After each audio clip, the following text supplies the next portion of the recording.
সবকিছুরই দাম বাড়ে ভাই, বেতন বাড়ে না। বেতন নিয়া না বলিলে আর যে চলে না।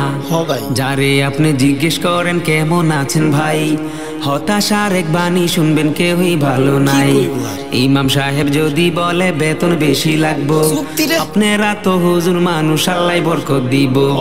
আবি একটা যদি বলে বেতন বাড়ান লাগবো, বিয়া শাদি করো নাই ভাই, কোকে ঠাই খাইবো। বিবাহিত যদি বলে বেতন বাড়াও ভাই, আল্লাহর হাতে রিজিক রে ভাই, তোমার চিন্তা নাই। ভাত না খেয়ে কুড়া খাবি, নয়তো খাবি তুষ, ফলের বদলায় খাবি তোরা মিষ্টি কুমড়ার জুস। পেঁয়াজ দিয়ে খাসতে ছালা, পেঁপে দিয়ে চালা, মাংস খাওয়ার ইচ্ছে হলে মুখে মারিস তালা, মুখে মারিস তালা।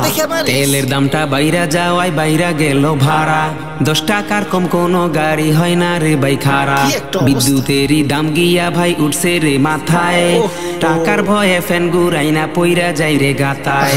চাল ডাল আর তেল কিনিলে 1000 টাকা শেষ, কাঁচা বাজার কিনি কেমনে নাই তো ভাই আর ক্যাশ। পেঁয়াজ ছাড়া রান্না হবে আমরাও খাই তাই, কম খেয়ে তাই চালের অভাব মিটাবি তুই ভাই। বেগুন দিয়ে চলবে না আর বেগুনির ধারা, কুমড়া দিয়ে চালাবি তুই যতই থাকুক প্যারা, যতই থাকুক প্যারা। দেশটা নাকি বেহেস্ত হইছে কহে কিছু লোক, গরিব মানুষ অভাব করে নাই তো তাদের সুখ। সত্যি কথা কই না কেহ খালি মারি পাম, তাই বুঝি গো জিনিসপত্রের আজকা এত দাম। যাই যত কোক নীতি কথা কারো মন নাই ফ্রেশ, বিশ্বাস যদি নাহি হয় ভাই কইরা দেহ টেস।